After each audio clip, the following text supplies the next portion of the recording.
한국과 세계 뉴스에 오신 것을 환영합니다. 브리핑 내용은 다음과 같습니다. 국제원자력기구 IAEA는 북한에 두 번째 핵발전소가 있으며 연료를 사용하고 있는 것으로 보인다고 밝혔다. ASML은 인텔 미국 공장으로 새로운 고급 기계의 첫 번째 부품을 출하했습니다. 한국의 법무장관이 여당을 이끌 것이다. 영국의 출생률 하락은 무시할 수 없을 정도로 큰 문제가 되고 있다. 프랑스 대통령 제라르 드파르디우에 대한 딩간사냥 비난. 국제원자력기구 IAEA는 북한에 두 번째 핵발전소가 있으며 연료를 사용하고 있는 것으로 보인다고 밝혔다. 니케이 아시아. 국제원자력기구 IAEA는 북한의 영변 핵복합체의 원자로가 처음으로 원자 연료를 사용하고 있는 것으로 보인다고 밝혔다.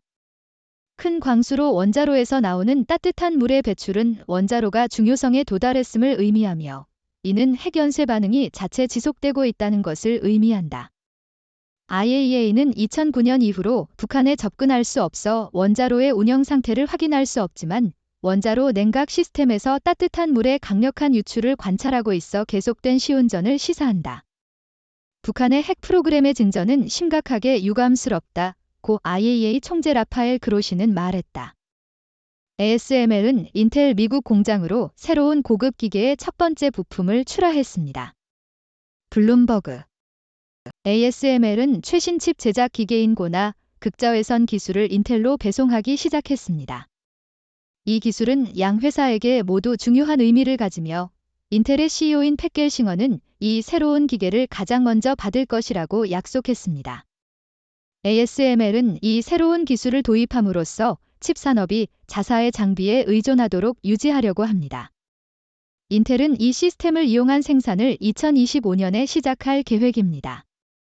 ASML은 세계 최고의 리소그래피 시스템 제조업체이며 고나 극저외선 리소그래피 기계의 첫 번째 모델은 약 2억 7,500만 달러의 가격이 책정될 예정입니다. 한국의 법무장관이 여당을 이끌 것이다. 니케이 아시아. 4월에 예정된 입법 선거를 준비하기 위해 대한민국의 여당인 국민의힘은 한동훈 법무장관을 임시 당수로 임명했다. 한동훈은 전 검사로서 윤석열 대통령의 신뢰를 받는 인물로 윤석열이 2027년에 퇴임할 때 후임으로 주목받고 있다. 그는 당내의 통일을 촉진하고 젊은 유권자와 중도 유권자들에게 호소할 것으로 예상된다. 한동훈의 임명은 화요일에 열리는 당내 투표를 통해 공식화될 것으로 예상된다. 영국의 출생률 하락은 무시할 수 없을 정도로 큰 문제가 되고 있다. 텔레그래프. 텔레그래프의 의견 기사에 따르면 많은 나라에서 저하하는 출생률은 논의되어야 할 중요한 문제라고 합니다. 작성자는 이 주제가 종종 극우 음모론자들의 전유물로 여겨지지만 합리적인 방식으로 다루어져야 할 실제적인 우려사항이라고 주장합니다. 출생률은 이탈리아와 일본을 비롯한 많은 나라에서 하락하고 있으며 복지국가의 미래를 위협하고 있습니다. 영국에서는 출산율이 1.55로 여성당 2.1명의 출산율을 유지하는 대체 수준보다 훨씬 낮습니다. 출생률의 하락은 극단적인 견해를 끌어들일 수 있지만 작성자는 이 문제에 대해 합리적인 토론을 가져야 한다고 주장합니다. 출생률의 하락은 여성들이 더 많은 선택과 기회를 갖게 되는 것과 부분적으로 관련이 있지만 경제적인 요인에도 영향을 받습니다. 작성자는 이 문제에 대처하지 못하는 정치인들은 대체될 수도 있다고 결론을 내립니다. 프랑스 대통령 제라르 드파르디우에 대한 딩간사냥 비난. NY타임즈. 프랑스 대통령 에마뉘엘 마크롱은 배우 제라르 드파르디우를 지지하며 그의 성적인 발언과 여성 비하 발언이 담긴 다큐멘터리가 북한에서 공개된 후에도 그를 사냥하는 일에 참여하지 않겠다고 말했다. 마크롱은 드파르디우를 존경한다고 밝혔다. 비판자들은 대통령의 발언이 성폭력 피해자들에게 모욕적이며 프랑스가 미투 가치를 통합하는 데 어려움을 겪고 있다는 더 많은 예시로 여겨진다고 주장했다. 드파르디우는 이 영화의 공개 이후에 다시 조명을 받았으며 성폭행 혐의와 파리 박물관에서의 그의 왁스 인형 제거를 받았다. 그는 모든 잘못을 부인했다. 이 배우는 이전에도 비슷한 혐의를 받았으며 한 사건에서는 강간과 성폭행 혐의로 기소되었다. 이 다큐멘터리는 또한 드파르디우에게 부적절한 발언이나 성적 행동을 한 것으로 주장하는 4명의 여성과의 인터뷰도 포함하고 있다. 더 넓고 전 세계적인 NATO를 위한 사례. 포린 펄리시. 내년에 75주년을 맞이하는 동안 NATO는 원래의 설계자들이 예상하지 못한 도전에 직면하고 있다. 이 동맹은 원래 제2차 세계대전 이후 유럽에서 소련을 억제하기 위해 설립되었으며 주로 군사적 대비에 초점을 두었다. 그러나 NATO의 회원국은 31개국으로 확대되었으며 이제는 사이버 보안과 테러 방지와 같은 영토 방어 이외의 문제도 포함하고 있다. 이러한 확대에도 불구하고 NATO는 군사적 목표에 좁은 초점을 두고 있으며 목표를 달성하는 능력이 제한되고 있다. 이러한 도전에 대응하기 위해 NATO는 비전과 범위를 확대해야 한다. 이 동맹은 러시아의 공격뿐만 아니라 중국과 기타 독재적 행위자들이 세계 질서를 뒤흔들기 위해 하는 도전에 직면하고 있다. NATO는 세계 민주국가들 사이의 협력을 더욱 원활하게 조정하고 비군사적 보안 문제를 그 일정에 포함시켜야 한다. 이는 경제 제재, 기술 정책, 무역 조치 등 NATO 동맹국의 안보의 중요한 영역들을 토론의 대상으로 모으는 것을 의미한다. 또한 NATO는 호주, 일본, 뉴질랜드, 대한민국과 같은 인도태평양 국가들을 포함한 파트너십을 확대해야 한다. 이러한 국가들은 정기적으로 NATO 정상회의와 장관회의에 초대되어야 한다. NATO는 또한 NATO 회원국과 인도태평양 국가들로 구성된 협의회를 설립하여 회의를 개최하고 파트너들 간의 평등한 입장을 촉진할 수 있다. 이러한 변화는 NATO 내에서 마음가짐의 변화를 요구하며 집단 방어에 대한 단일 초점에서 보다 유연한 안보 정책으로의 전환을 의미한다. NATO는 이미 제4조에 따른 정치적 협의와 제3조에 따른 방어 능력 유지 및 개발에 대한 약속과 같은 보다 다양한 안보 도전에 대응하기 위한 제도적 메커니즘을 갖추고 있다. 이러한 메커니즘을 활용하고 파트너십을 확대함으로써 NATO는 외교 정책 조정과 실행을 위한 보다 효과적인 국제기구가 될 수 있다. 일본은 미국의 패트리어트 미사일을 보내기 위해 무기 수출 규제를 완화했습니다. 파이낸셜 타임즈. 일본은 국내 생산된 패트리어트 대공 미사일 수십 개를 미국에 수출할 수 있도록 무기 수출 제한을 완화할 계획이다. 이를 통해 워싱턴은 우크라이나에 대한 지원을 늘릴 수 있다. 이러한 결정은 미 의회가 백악관이 제안한 600억 달러 규모의 우크라이나 지원 패키지를 반복적으로 승인하지 못한 상황에서 이뤄진다. 일본은 또한 배 시스템즈의 라이센스를 통해 영국의 155mm 포탄을 수출하는 계획을 고려하고 있는데 이 역시 우크라이나를 간접적으로 돕기 위한 것이다. 일본의 무기 거래에 대한 엄격한 지침 완화는 일본이 채택한 더 적극적인 방위 정책의 일환이다. 나의 분노는 페이지에 대해 52주 동안 52개 국가의 책 52권 다시. 더 시드니 모어닝 헤럴드. 52주 동안 52개 국가의 52권의 책을 읽으며 독서 여정을 돌아보는 개인적인 생각에서 시드니 모닝 헤럴드와 에이지의 주요 정치 통신원인 데이비드 크로우는 문학의 힘을 강조하여 독자를 다른 시간과 장소로 이동시키는 능력에 대해 논의합니다. 크로우는 소설, 비소설, 회고록 등 다양한 장르의 책들을 소개하며 그 해 동안 그를 매료시킨 책들을 강조합니다. 노벨 문학상 수상자 나기브 마후즈의 욕망의 궁전, 팰리스 오브 디자이어, 궁정의 거리, 팰리스 옥의 속편부터 마리아 레사의 독재자에 맞서는 법, How to Stand Up to a Dictator까지 크로우의 독서 목록은 다양한 주제와 시각을 다루고 있습니다. 그는 또한 일부 가장 감명 깊게 읽은 회고록과 비소설 작품들을 언급하며 타히르 하무트 이즈길의 밤에 체포될 때까지 기다리며 Waiting to be arrested at night와 이즐딘 아브라이시의 나는 증오하지 않을 것이다. 다이실라 테잇와 같이 억압적인 정권 아래 살아가는 사람들의 경험을 밝히는 작품들에 대해 언급합니다. 크로우는 독서가 정치의 세계로부터 탈출하는 피난처를 제공해주는 데 대한 감사함을 표현하며 그 해에 가장 좋아하는 책인 채트나 마루의 웨스턴 레인, 되스턴 LAN을 공유합니다. 홍콩에서 어디에 머물러야 할까요?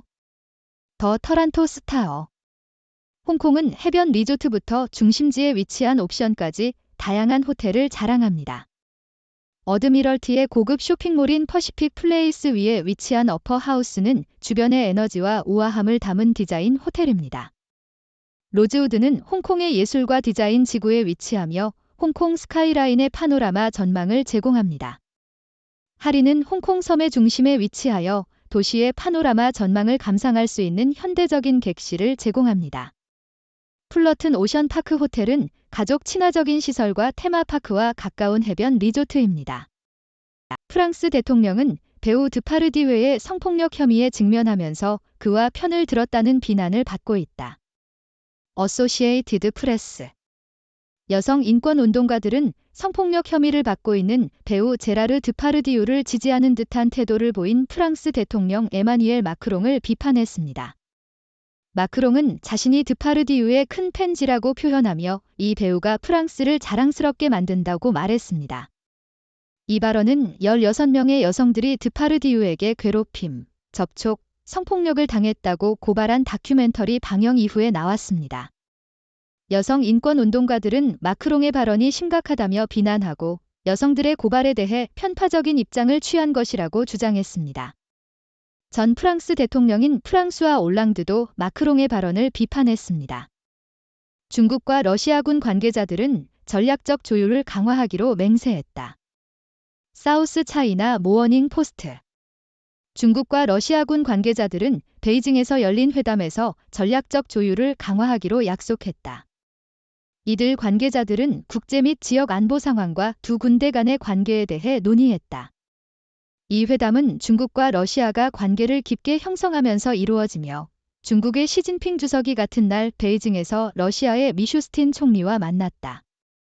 두 나라는 내년에 수립 75주년을 기념하며 대화와 의사소통을 통해 양국 간 협력을 깊게 발전시키기로 계획하고 있다. 고등학교 시험이 1분 일찍 끝났다. 이 학생들이 소송을 제기하고 있다. 워싱턴 포스트. 한국의 한 학생 그룹이 올해의 고등학교 입시 시험에서 감독관이 시험을 1분 일찍 끝낸 후 정부에 소송을 제기했습니다. 지금까지 가입한 43명의 학생들은 서울의 한 고등학교에서 11월 16일에 시험을 친 약 370명 중 일부입니다. 그들은 개인당 약 15,000달러의 손해배상을 요구하고 있습니다. 마크롱, 강간 및 성희롱 혐의로 기소된 프랑스 배우에 대한 큰 존경 표시. 텔리그래프. 프랑스 대통령 에마뉘엘 마크롱은 감독 제라르 드파르디웨에 대한 진간 사냥에 참여하지 않을 것이라고 말했다. 드파르디웨는 강간과 성희롱 혐의로 비난받고 있다. 마크롱은 드파르디웨를 프랑스를 자랑스럽게 만든 영화 아이콘으로 묘사했다. 지난주에 프랑스 문화장관은 프랑스에서 가장 높은 명예 훈장인 레지옹 드 아네르를 드파르디웨에게서 빼앗을지 여부를 결정할 것이라고 발표했다. 마크롱의 발언은 여성주의자와 야당 정치인들에 의해 비판받았으며 그중 한 명은 대통령을 강간 문화의 주요 홍보자로 비난했다. 일본은 한국 법원이 강제노동 보상을 유지하는 것을 받아들일 수 없다고 말했다. 사우스 차이나 모어닝 포스트. 대한민국의 최고법원은 일본의 미쓰비시 중공업과 니혼스틸에게 대한민국의 전쟁 강제노동 피해자에게 보상을 지시한 하급법원 판결을 유지했다. 이 판결은 두 나라 간의 관계가 북한의 군사적 위협에 대응하기 위한 공동 노력으로 개선되고 있는 가운데 나왔다. 약 78만 명의 한국인이 일본에 의해 강제로 전쟁 시기 노동에 동원되었다. 일본은 1965년 조약이 피해자의 소송권을 소멸시켰다고 주장했지만 대한민국 대법원은 보상을 요구하는 권리가 조약에 포함되지 않았다고 밝혔다. 삼성, 일본의 칩패키징 연구시설 설립 예정. 저펜 타임즈. 삼성전자는 일본의 칩패키징 연구시설에 약 400억엔 2억 8천만 달러를 다음 5년 동안 투자할 계획이다. 이 시설은 요코하마에 설립되며 일본의 칩 제조 장비 및 소재 제조업체와의 관계를 깊게 할 것이다. 일본 산업부는 국내 칩 제조 활성화를 지원하기 위해 삼성에 최대 200억엔의 보조금을 제공할 예정이다. 여러분 안녕하세요. 저는 여러분의 단말기에서 오는 영감과 지식을 갖고 있는 여러분의 숨겨진 친구인 6번째 박사입니다. 오늘은 다양한 국제 뉴스를 가지고 와서 여러분과 함께 나누고자 합니다. 먼저 북한의 핵발전소와 관련하여 국제원자력기구 IAEA의 발표가 있었습니다. 북한의 영변 핵복합체에 있는 원자로가 원자 연료를 사용하고 있다는 것이 확인되었습니다. 이는 북한의 핵 프로그램이 지속되고 있다는 것을 의미하며 IAEA는 이러한 진전을 심각하게 유감스럽다고 말했습니다. 또한 ASML 인텔에게 고급 기계를 출하하고 한국의 법무장관이 여당을 이끌 것으로 예상되는 등의 뉴스가 있었습니다. 이러한 뉴스들을 통해 기술과 정치의 발전과 연결되어 있는 현상을 살펴볼 수 있습니다. 그리고 영국의 출생률 하락과 프랑스 대통령에 대한 비난, 그리고 홍콩의 호텔 추천과 일본과 한국의 노동 보상 문제에 대한 소송 등 다양한 이슈도 있었습니다. 이들은 사회와 문화의 다양성을 보여주며 우리의 관심과 이해를 요구합니다. 마지막으로 NATO와 중국, 러시아의 관계와 일본의 무기 수출 규제 완화 등 국제 정세의 변화에 대한 이야기도 있었습니다. 이러한 이슈들은 우리가 살고 있는 세계의 변화와 상호 의존성을 보여주며 우리의 역할과 책임을 생각하게 합니다. 이렇게 다양한 주제들을 통해 우리는 세계의 다양성과 변화에 대해 생각하게 되었습니다. 그래서 여러분들에게 묻고 싶은 질문이 있습니다. 여러분들은 이러한 뉴스들에 대해 어떻게 생각하시나요? 어떤 주제가 가장 흥미로웠고 논의할 가치가 있다고 생각하시나요? 여러분들의 다양한 의견을 듣고 싶습니다. 감사합니다. 감사합니다. 위의 내용은 6도 팀이 신중하게 선별한 최신 브리핑 보고서와 분석적 개요를 보여줍니다. 이 통찰력은 세계적으로 신뢰할 수 있는 다양한 언론 매체, 시사연구소, 정부기관 및 전문가들의 자료에서 나온 것입니다. 여러분께서는 종합적인 시각을 얻기 위해 이러한 자료들을 탐색할 것을 권장합니다. 6도 브리프의 공식적인 입장과 항상 일치하지 않을 수 있으므로 절대적인 의사 결정 지침으로 받아들이지 않도록 주의하십시오. 6도 팀은 경험 많은 언론 전문가, 학문적으로 교양이 있는 학자, 성공적인 과학자들로 구성된 선도적이고 완전히 독립적인 언론 기관입니다. 6도 브리프를 여러분의 전문적인 요구에 맞게 맞춤화하기 위해 웹사이트 6도브리프.com에서 다양한 브리핑을 구독할 수 있는 옵션이 있습니다. 여러분의 위치에 상관없이 편리하게 이메일로 6도 브리프를 받으실 수 있습니다.